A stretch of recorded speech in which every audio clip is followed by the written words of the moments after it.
Just cut. Welcome to Riel Hahn, the Riel Hahn show with me, Riel Hahn. Woohoo! It's on and off. It's on. And it's real.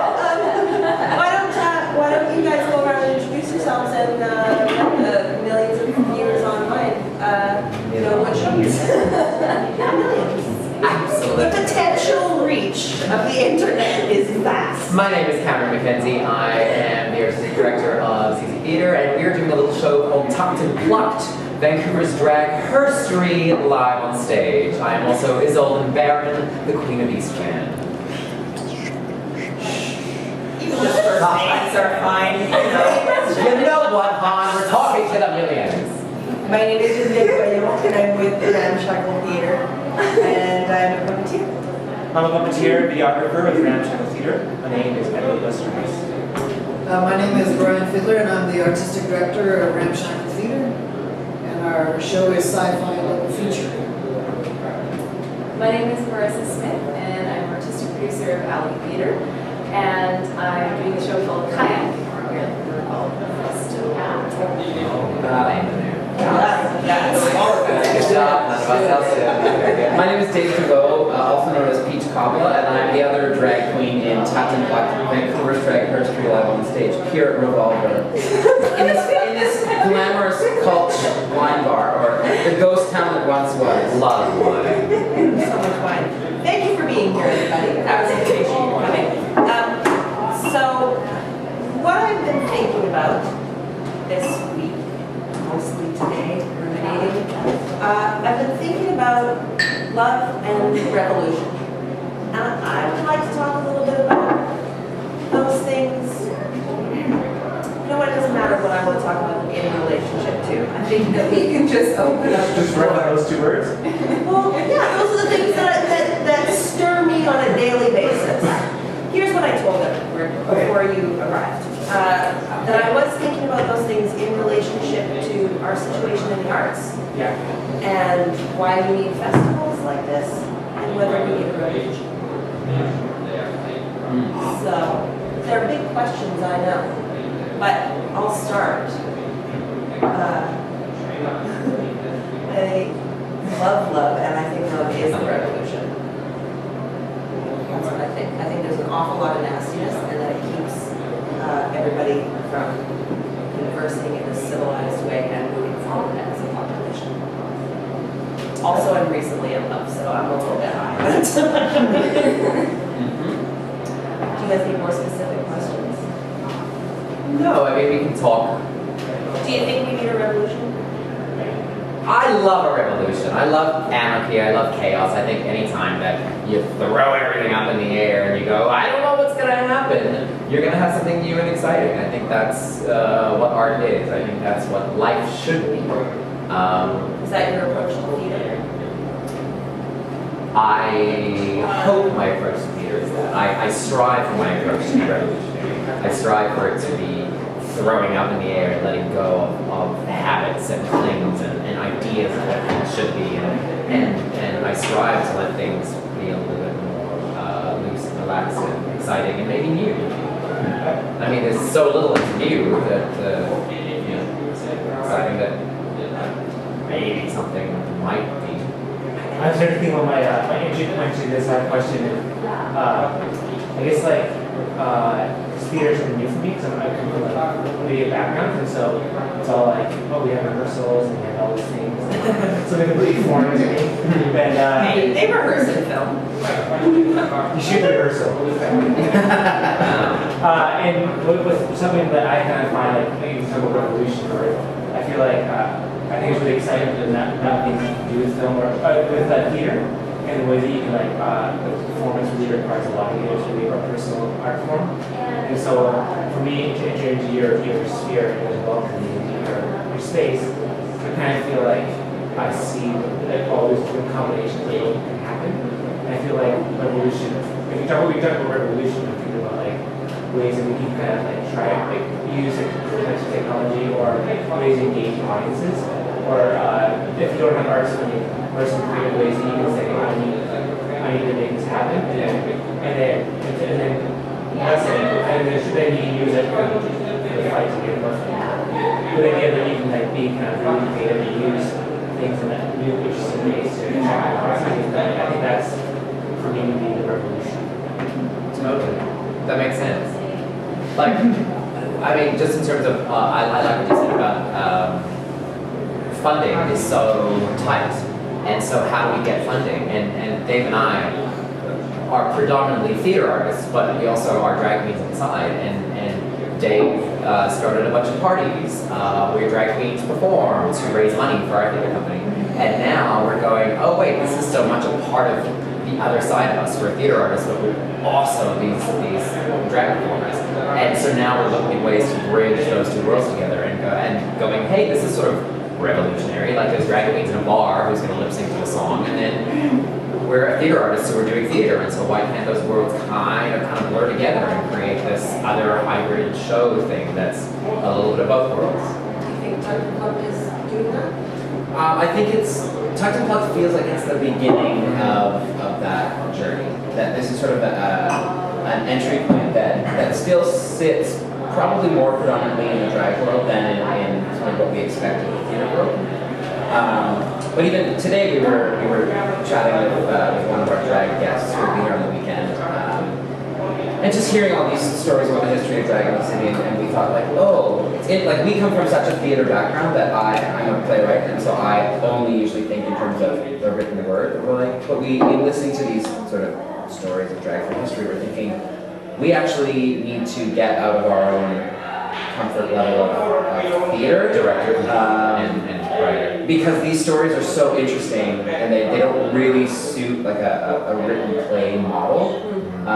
So all of a sudden we're like, oh, we actually need to sort of explore a more interdisciplinary approach in order to honor that, like the concept. Like the all drag queen Mary Glenn Ross? Yeah, how many, Arts Club 2015. It might not necessarily be the best form for the content. Yes, exactly, totally. I do feel after this interview, we both sort of looked at each other and we're like, fuck, like this doesn't quite feel right. The show, I mean, it's fun and it's campy and whatever, but there's definitely more to dig into. Well, that's exciting. It is, and I mean, interdisciplinary, please. I'm a director, it's theater. Don't give me a goddamn other thing. I just want some actors on stage with a script. And so this to me feels like, oh, I'm stepping out of my comfort zone, which is always good. As an artist. Like, you're coming into our world. Yeah. I have to now go into your world. Very uncomfortable right now. So awful.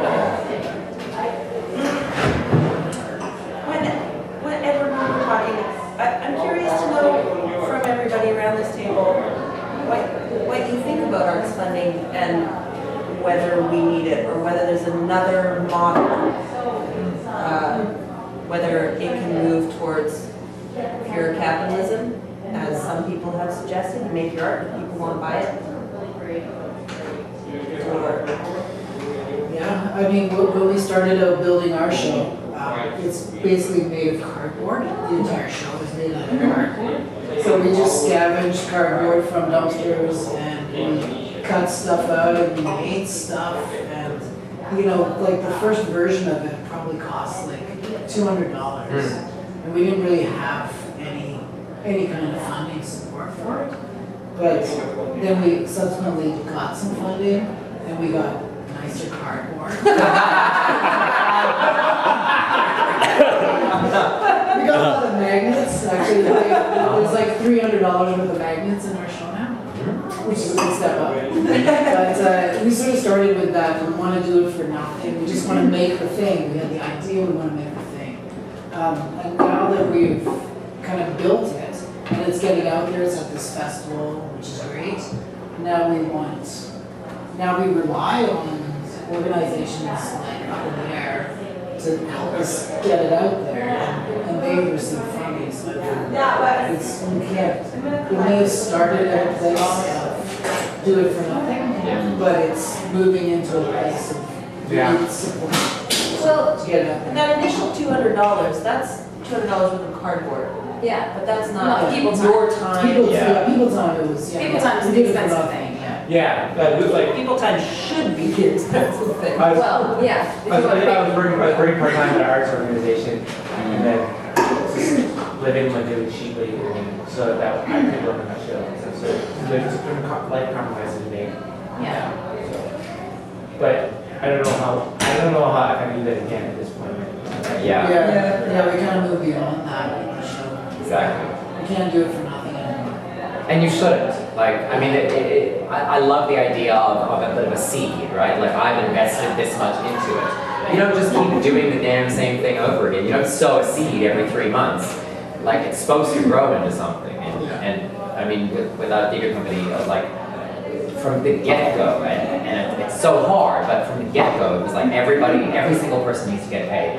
And we're always the ones that sort of take a backseat and make sure everybody else gets paid. But it was always vital to me that artists get paid for what they do, for a livable wage or some sort of standard wage. And I think it's detrimental to any kind of development when we as artists, and I just said it myself, we took back seats to everybody else's art within the company, but it's detrimental because you see all of this work that then gets created.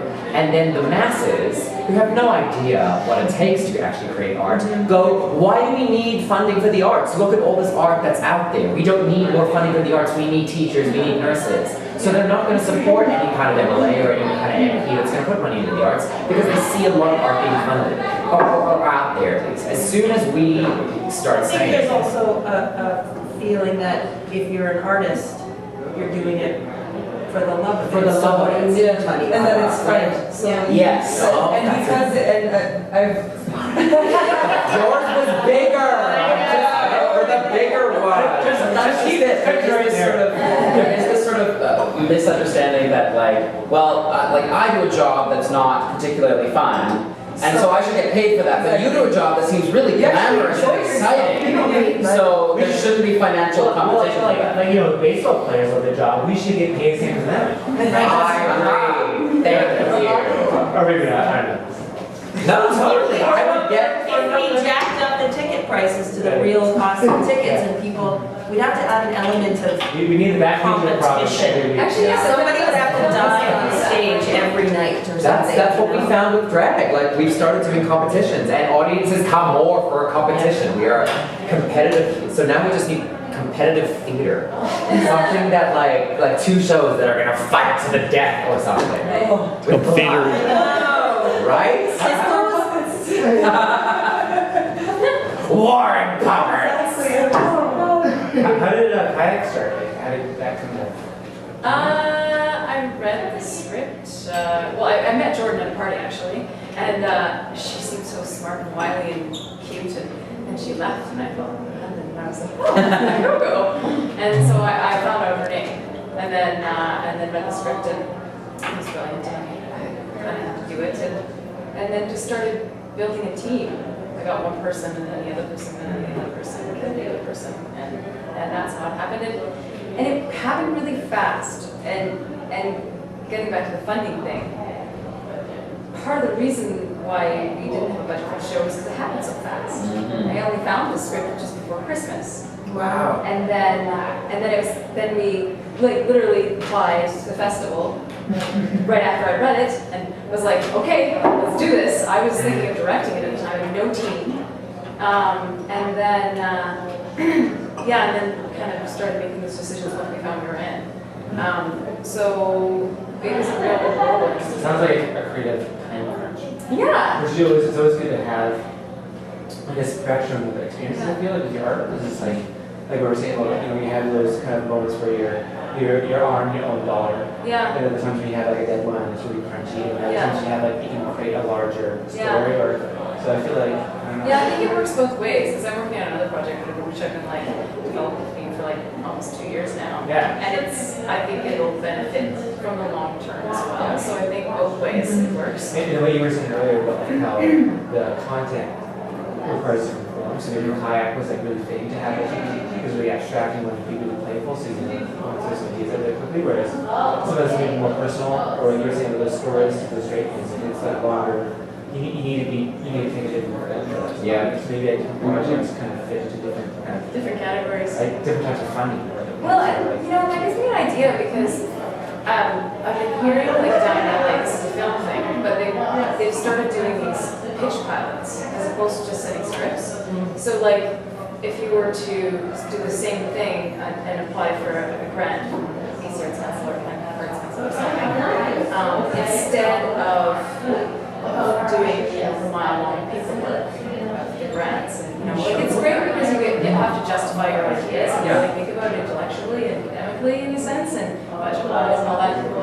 wonderful, but did that, and then also had them fly them out or whatever it is, and have them see a little pitch. I feel like there'd be way less tears.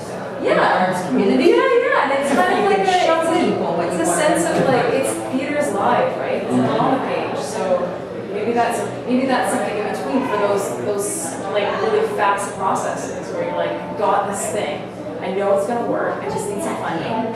Yeah. Yeah, I agree, like with our show, we tried to sort of devise a way of talking about it that is really succinct. You know, we sort of developed a vocabulary around that, but I would say every time that people come and see it, they say, oh, that's what you were talking about. Because it's so much more of a visual kind of production that they would benefit from that kind of approach to something, I guess.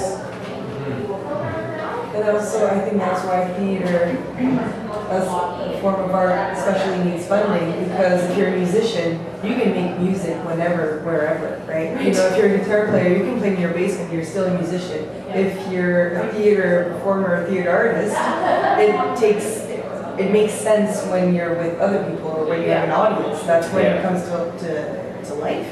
So without funding, it's really hard to get to that point, because of course we could be playing with puppets in the basement and be like, oh yeah, we're totally doing theater. You know, like if you don't have a space, if you don't have money to pay people, then you know you can't just pick up an instrument and do it whenever. You know, it takes more structure, and that's why funding is really important, especially. I think that the sort of funding, I mean, certainly when all the cuts happened here in BC, what was really eye-opening was, who was it? It was Ballet ABC, or it was one of the dance companies in town. Ballet ABC. Who said, okay, well, we've lost all of our funding, fine.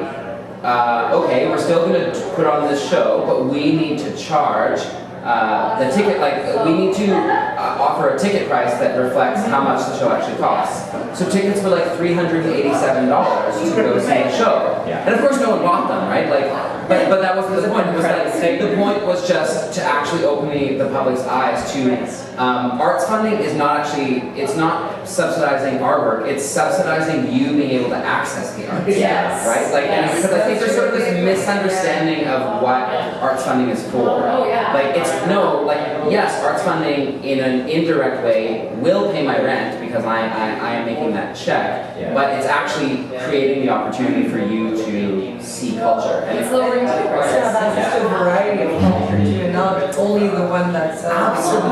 Yeah. Yeah, and there are like several funding bodies in the Yukon where you apply to them, and if I'm the person applying to it, I'm not allowed to take money from the grant to pay myself. I have to take money from the door. Yeah. So I can pay everybody else, but I can't pay myself. So it's kind of, it's painful. So I really have to sell it, I really have to sell this show. Well, what is the funding situation like up there? Yeah. We can't talk about it. It's really good. Don't tell anyone. Yeah, don't tell me, especially not BC. But even Just gonna leave that part. yeah, but even if it is good, it hasn't. You know, it's. I think he's saying we need to wrap it up. Oh, I'm getting all these hand signals, but I want you to finish what you were saying. Yeah, it is good, but it's also There are cuts too. Of course, yeah. But it is.